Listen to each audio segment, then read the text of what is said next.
Assalamualaikum warahmatullahi wabarakatuh. Waalaikumsalam. Kami dari kelompok 3 kelas PSTIA ingin mempresentasikan tabel semantik untuk logika predikat. Sebelumnya izin memperkenalkan diri, nama saya Adam Rehan Kurnia Buat TTP dengan NPM 2055061003 dengan kawan saya. Nama saya Akbar Andika Kadafi dengan NPM 2015061078. Saya Bella Salsabila Sukmara dengan NPM 2015061035. Saya Hestiwana Mardika dengan NPM 2015061005. Saya Rahmat Romadoni dengan NPM 2015061033.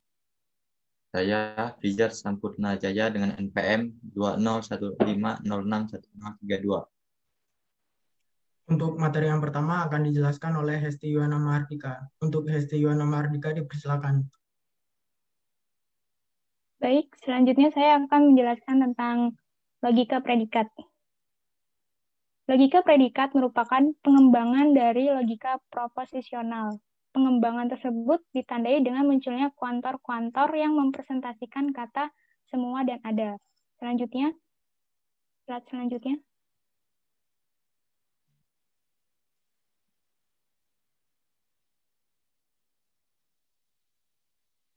Kuantor yang menggantikan kata semua diberi simbol universal, sedangkan kuantor yang menggantikan kata ada diberi simbol eksistensial. Selanjutnya.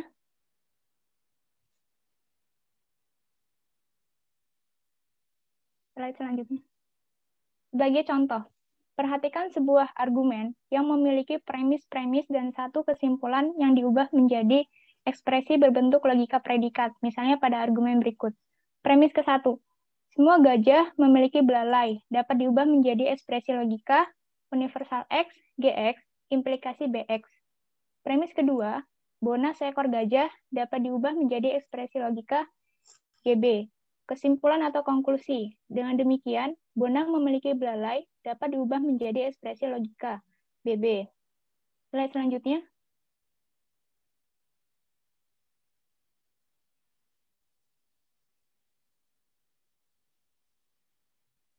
Dalam bentuk ekspresi logika akan tampak seperti tulisan berikut. Universal X, GX, implikasi BX, dan GB, negasi BB. Sebelum membuat tabel semantik, maka konklusi atau kesimpulan dinegasikan terlebih dahulu. Slide selanjutnya akan dijelaskan oleh Saudara Rahmat Romadoni. Rahmat Romadoni, saya persilakan.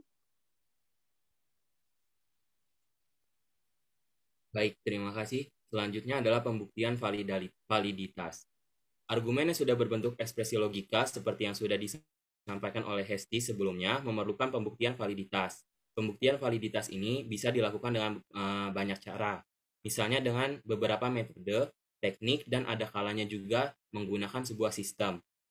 Bisa kita lihat pada slide, pada logika proporsional, pembuktian validitas argumen dilakukan dengan menggunakan tabel kebenaran, penyederhanaan, deduksi alami, ataupun tableau semantik.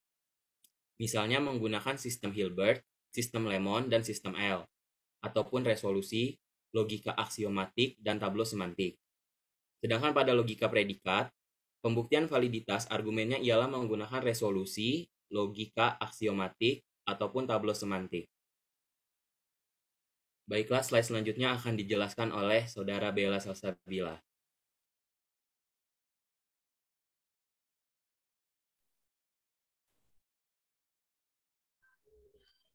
Untuk slide selanjutnya ialah mengenai aturan-aturan tabel semantik. Yang terdiri dari aturan pertama, A, N, B, karena itu N, jadinya hanya satu cabang, jadi menghasilkan AB. Untuk aturan kedua, A or B, karena OR dia menghasilkan dua cabang, di mana cabang pertama itu A dan cabang kedua itu B. Dan aturan ketiga itu A implikasi B, sehingga menghasilkan dua cabang, yang untuk cabang pertama itu negasi A dan cabang kedua negasi B.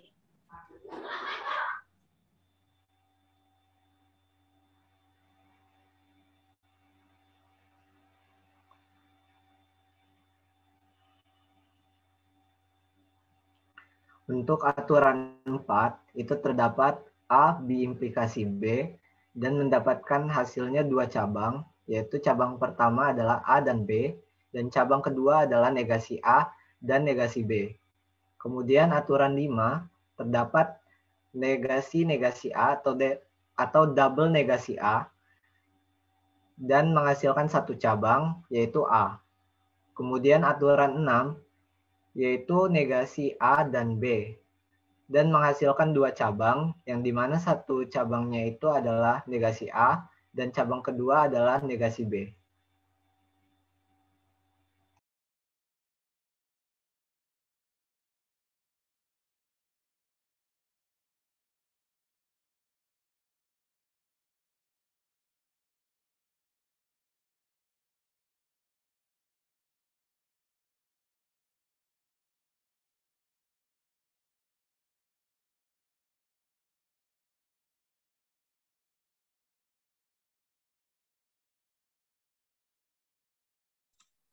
Mixer. Aturan 7, negasi dalam kurung A disjungsi B akan menghasilkan 1 cabang, yaitu negasi A, negasi B. Aturan 8, negasi dalam kurung A implikasi B akan menghasilkan 1 cabang, yaitu A implikasi B. Aturan 9, negasi dalam kurung A biimplikasi akan menghasilkan 2 cabang. Cabang yang pertama A konjungsi negasi B, dan yang kedua negasi A konjungsi B. Aturan 10, universal X, AX akan menghasilkan A dalam AT. Aturan ini dikenal dengan nama universal instantiation, di mana X dapat berubah menjadi apapun.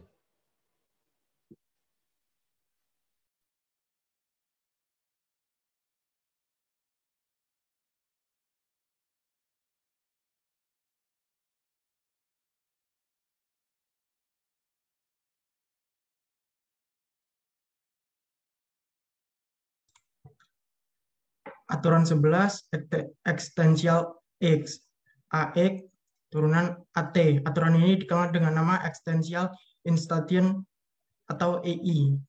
Aturan ke-12, universal.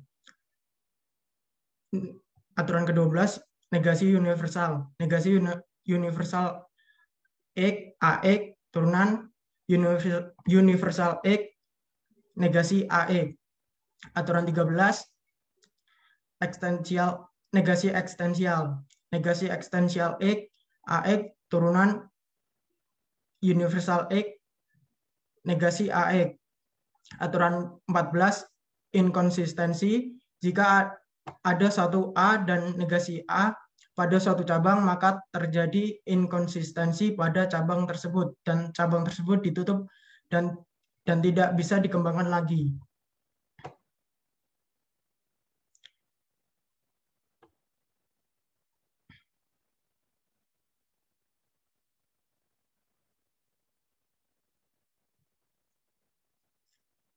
Contoh soal yang pertama, cek konsistensi atau tabel semantik, cek kevalidan atau tabel semantik dan strategi pembalikan atau menegasi kesimpulan dari argumen berikut. Jika Kevin tinggal di Surabaya, ia akan bahagia. Jika dia bahagia dan senang belajar, dia akan lulus sekolah. Jika dia tidak jatuh cinta, dia akan senang belajar. Dengan demikian, jika dia tinggal di Surabaya, dia akan lulus sekolah.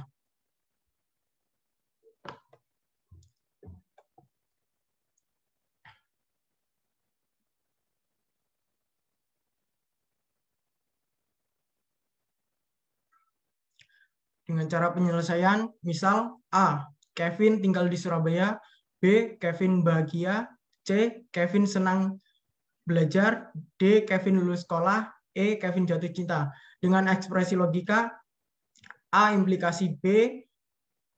Yang kedua, B dan C implikasi negasi E implikasi D. Yang ketiga, E implikasi C. Dan kesimpulannya A implikasi D menggunakan strategi pembalikan menjadi negasi A dan D. A implikasi D.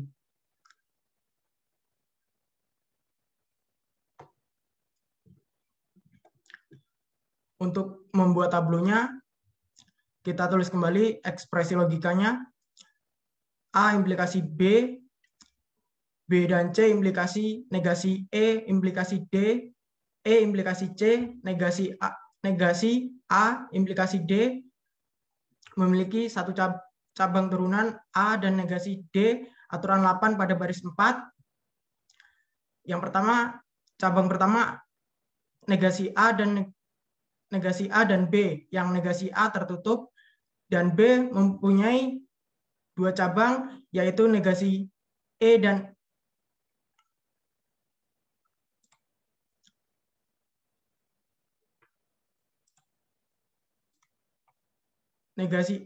E. Aturan 3 pada baris 1, aturan 3 pada baris 3. Negasi E memiliki dua cabang, yaitu negasi B dan C, dan negasi E implikasi D. Untuk yang E memiliki dua cabang juga, yaitu negasi B dan C, dan negasi E implikasi D. Aturan 3 pada baris 2. Untuk negasi B dan C memiliki dua cabang, yaitu negasi B dan C. Negasi B-nya tertutup dan negasi C-nya terbuka. Untuk negasi E implikasi D memiliki dua cabang, yaitu E dan D. Keduanya sama-sama tertutup. Untuk selanjutnya, negasi B dan C memiliki dua cabang, yaitu negasi B dan C. Keduanya saling tertutup. Negasi E implikasi D memiliki dua cabang, yaitu E dan D. Yang E terbuka dan D tertutup. Aturan 6 dan 3 pada baris 8. Karena terdapat tablo yang terbuka, kesimpulannya terjadi kekonsistenan pada argumen, maka argumen tersebut menjadi tidak valid.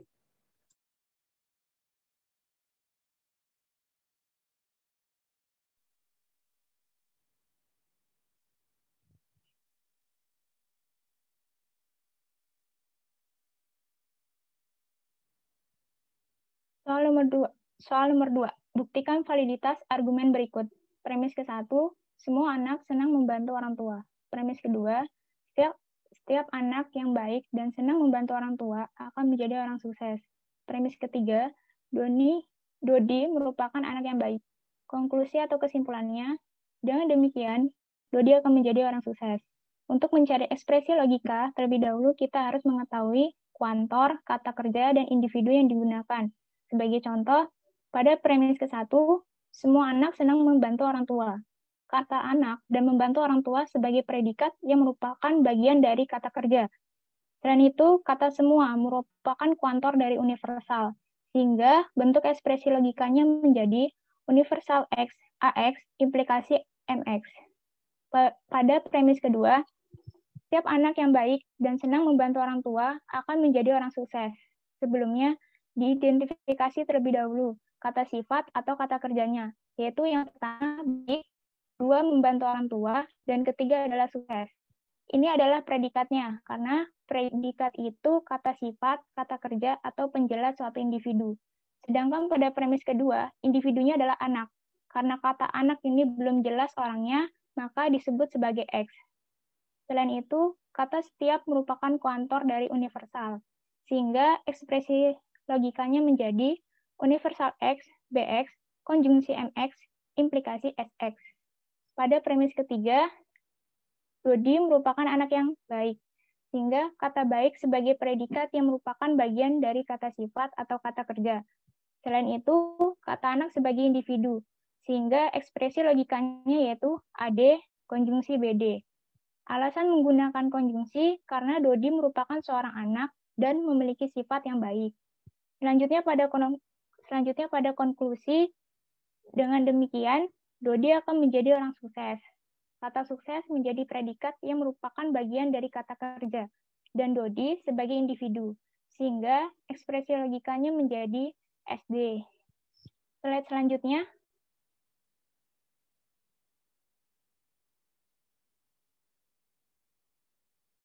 Slide selanjutnya.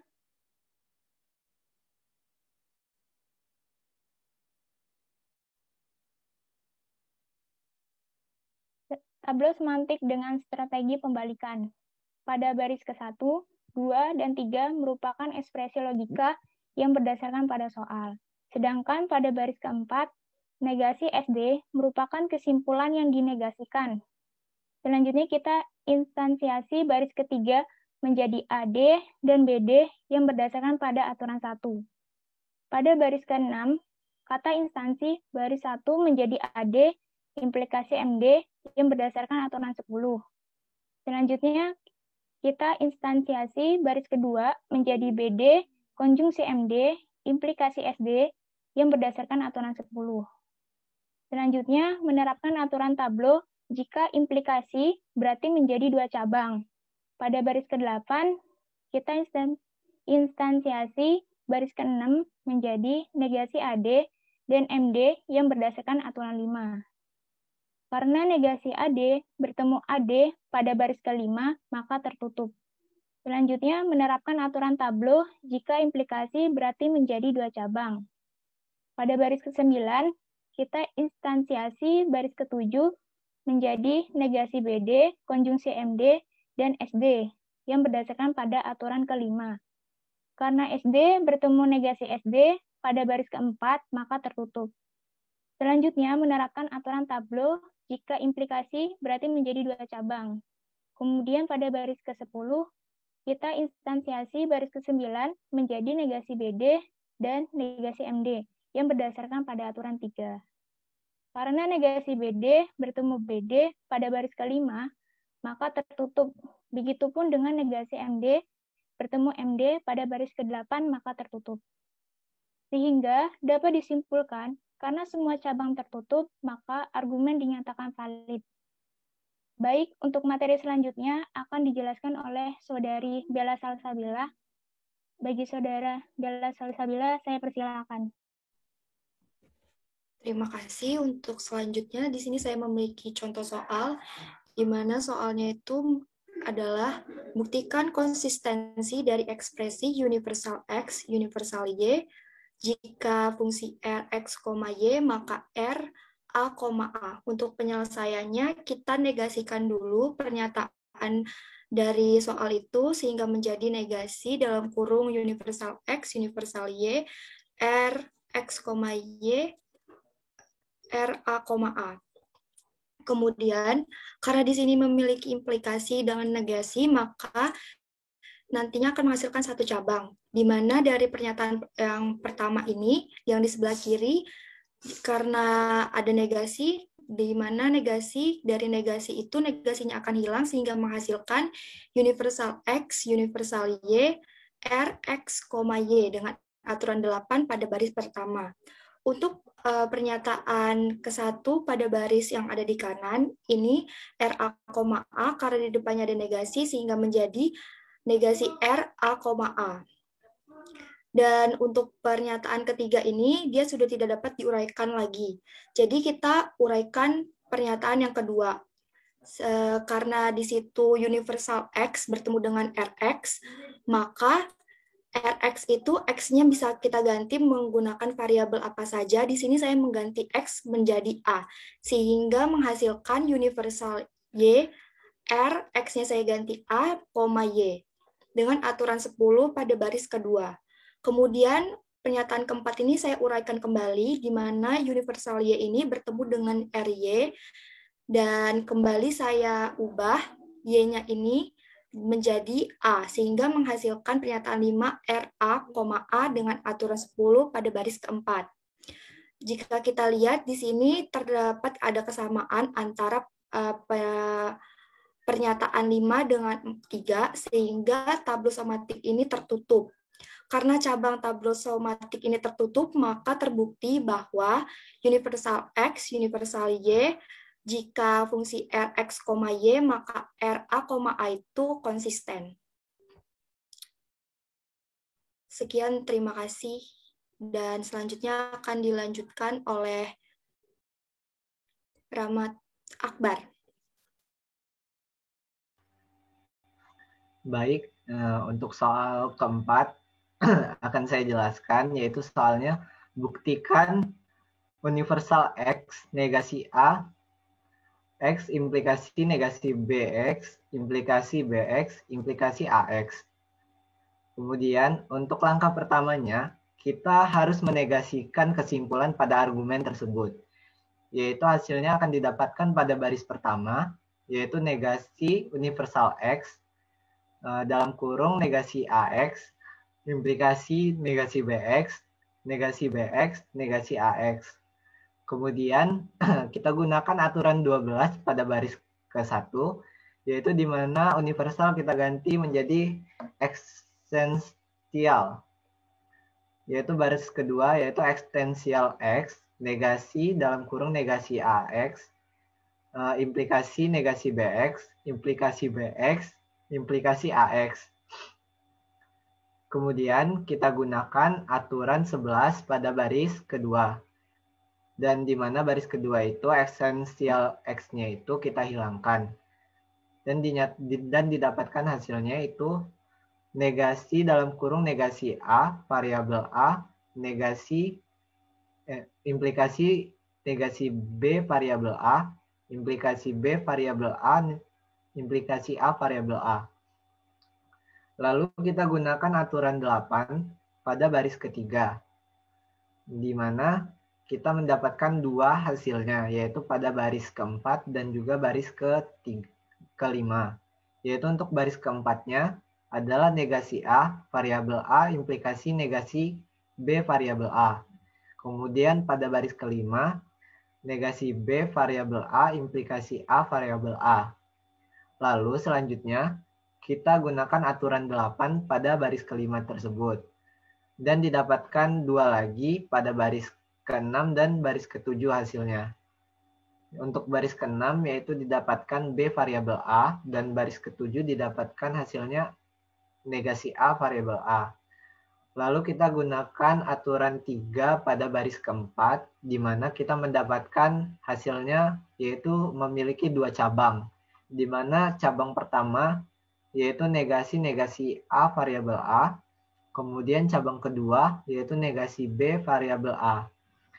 Dan kita bisa melihat di sini bahwa negasi B variabel A itu terdapat juga kebalikannya pada baris ke-6 yaitu BA, dan ditemukannya juga negasinya, sehingga untuk cabang kedua itu dinyatakan tertutup. Lalu kita bisa melanjutkannya pada cabang ke-1. Dan kita menggunakan aturan kelima pada baris ke-8 tersebut. Lalu didapatkan hasilnya pada baris ke-9, yaitu A variabel A.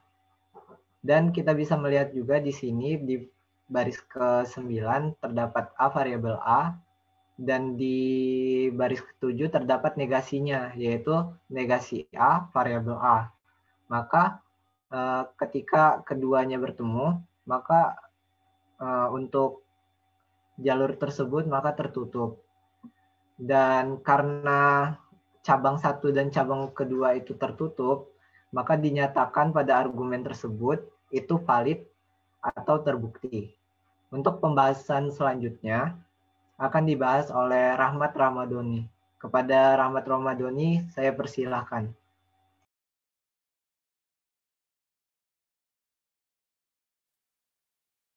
Baik, soal selanjutnya adalah yang pertama diberikan 4 pernyataan. Pernyataan pertama yaitu semua mahasiswa PSTIA memahami materi perkuliahan MK Logika.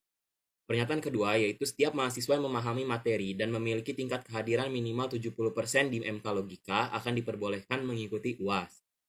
Pada pernyataan ketiga, Yuda merupakan salah satu mahasiswa PSTIA yang memiliki tingkat kehadiran minimal 70% di MK Logika. Dan pernyataan keempat, dengan demikian Yuda diperbolehkan mengikuti UAS. Di sini dapat kita ubah MX dengan X sebagai mahasiswa, PX dengan X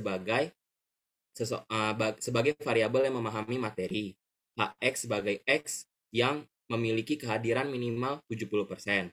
UX dengan X merupakan diperbolehkan mengikuti UAS. Maka didapatkan ekspresi logika universal X, MX implikasi ke PX yang merupakan premis. Dan juga universal X dengan PX dan HX implikasi UX yang merupakan premis. MX dan PX diubah menggunakan variabel yang berada dalam soal yaitu Yuda dengan inisial Y, maka diubah menjadi MY dan PY yang merupakan premis. Maka didapatkan kesimpulan UY yang akan dinegasikan pada slide selanjutnya.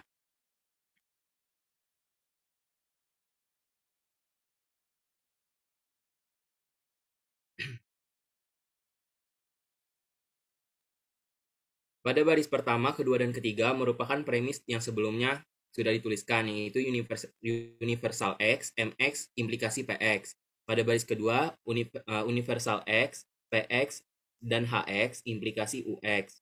Dan pada baris ketiga, MY dan PY. Pada baris keempat merupakan kesimpulan, yaitu UY, namun karena merupakan strategi pembalikan, jadi kesimpulannya akan diberikan negasi. Lalu pada baris kelima, MY dan PY akan berpisah sesuai dengan aturan 1 pada baris ketiga, yaitu MY dan PY dipisahkan menjadi masing-masing 1. Lalu pada MY implikasi PY, yaitu aturan 10 universal instantiation pada baris 1 yang berarti universalnya hilang karena subjek atau variabelnya pada premis ke-1 sudah ditentukan. Dalam soal ini variabelnya adalah Y, yaitu inisial dari Yuda. Lalu pada baris ke-7, PY dan HY implikasi UY, yaitu aturan 10 universal instantiation pada baris kedua, yang berarti universalnya hilang karena subjek atau variabelnya sudah ditentukan pada premis kedua. Dalam soal ini variabelnya adalah Y, atau inisial dari Yuda. Lalu pada baris ke-8 akan bercabang menjadi 2, yaitu negasi MY dan PY. Negasi MY dikatakan tertutup karena MY di sini bertemu dengan MY biasa pada baris ke-6, sehingga negasi MY tertutup. Lalu aturan ketiga pada baris ke-6, yaitu jika ada A implikasi B, maka dapat dipecah menjadi 2, yaitu negasi A dan B. Pada baris ini, maka MY implikasi PY menjadi negasi MY dan PY. Lalu bercabang lagi menjadi negasi PY dan HY dan UY. UY dikatakan tertutup karena UY di sini bertemu dengan negasi UY pada baris keempat. Ini merupakan aturan 6 pada baris ke-9, yaitu apabila negasi A dan negasi A dan B, maka menjadi negasi A dan negasi B. Lalu pada baris 10, negasi PY dan negasi HY. Ini merupakan aturan 6 pada baris ke-9, yaitu apabila negasi A dan B, maka menjadi negasi A dan B. Oleh karena itu, karena semua cabangnya tertutup, maka kesimpulan tersebut dinyatakan valid. Baik, materi selanjutnya akan disampaikan oleh Fizar. Yang pertama, buktikan konsistensial dari universal X, AX, implikasi ekstensial AY. Penyelesaiannya, baris pertama, negasi dalam kurung universal X, AX, implikasi eksistensial Y, eksistensial X, AY. Karena kita menggunakan strategi pembalikan, kita negasikan kesimpulannya. Yang kedua,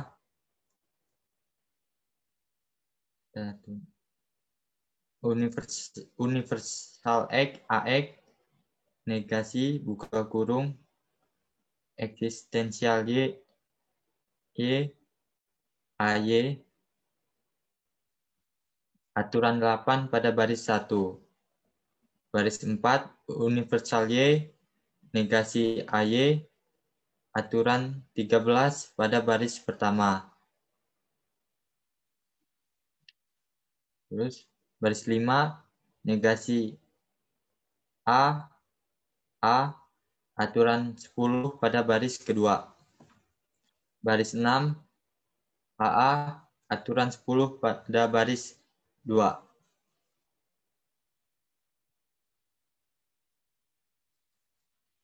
Karena dia tertutup, berarti ekspresi logikanya ini konsisten.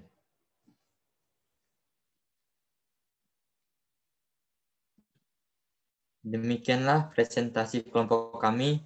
Apabila ada salah kata dari kami mohon maaf. Kepada Allah, kami mohon ampun. Saya akhiri. Wassalamualaikum warahmatullahi wabarakatuh. Waalaikumsalam warahmatullahi wabarakatuh. Waalaikumsalam.